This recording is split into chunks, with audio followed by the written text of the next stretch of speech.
gear doesn't matter, but it kind of matters, I think.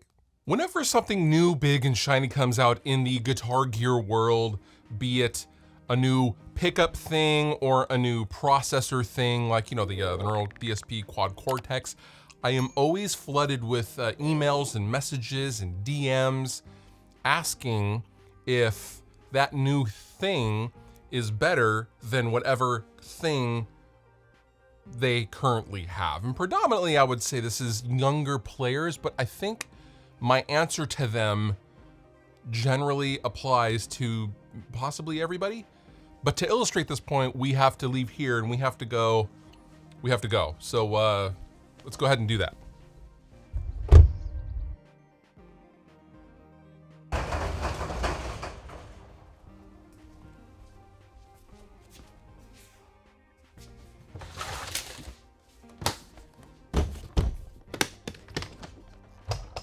So this is my 1995 Mexican-made Fender Standard Strat. I got this when I was 15 years old, and this was pretty much the only guitar I owned or played up through 2007, believe it or not. If I needed this to do heavy, I found a way for it to do heavy. If I needed it to do indie punk rock stuff, it did that. I based everything I did around my tool that I had, which was this guitar.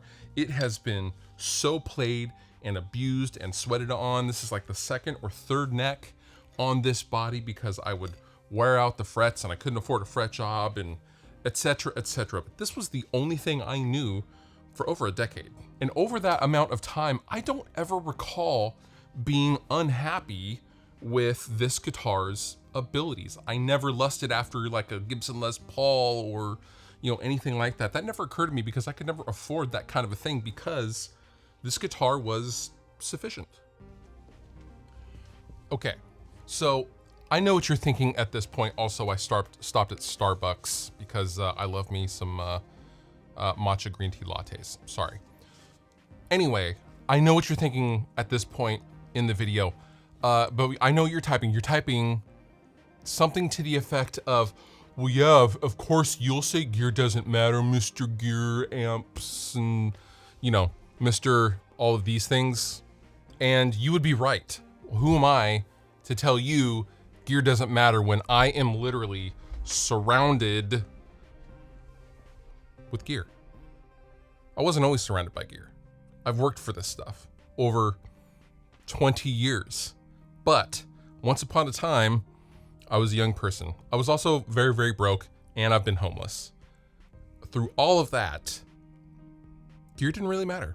For decades in the outboard pro audio gear world, the argument always is, oh, that would sound better if you were using this insert $6,000 compressor or something like that. But the truth of the matter is, if someone hears your music that you made with whatever gear you have, the chances are very, very, very small, if not completely impossible, that anyone would listen to your music and think, yeah, that should have been a Pultec on that kick drum. A good example of this was one of my favorite guitar tones is Parkway Drive's Reverence record. I think the guitar tone on that album is massive. And when I finally got a chance to meet Josh Wilbur, who mixed the record, I asked him, what amps did they use for that combination of like thickness, but clarity, but cut, but saturation? They used a Kemper. That's what they used. Now, what I am not talking about is, your guitar is actually broken and non-functional, but gear doesn't matter. That's not what I'm talking about. But what I am talking about is, I played Tom Morello's Arm the Homeless guitar when I was a teacher at his guitar camp. Did it play like some $4,000 Paul Reed Smith? No, it didn't. It's not one of my favorite guitars I've ever played. It is beat, it is kind of set up, but it works for Tom. And he's done lots with that guitar in Rage Against the Machine and his solo stuff and his musical scores, etc., etc. Whatever works for him is good for him. Maybe not me, but that's okay. But I would never go up to Tom and say, Your stuff would be better if you were playing an actual, Paul Reed Smith or something. My point is, great tools won't make you a great carpenter. A lot of great things have been done and created as far as the guitar goes, long before things like the Line 6 Helix or the Neural DSP Quad Cortex was out, or bare knuckle pickups and things like that. Now, wanting cool things or wanting a particular sound or something like that, that's not what I'm talking about.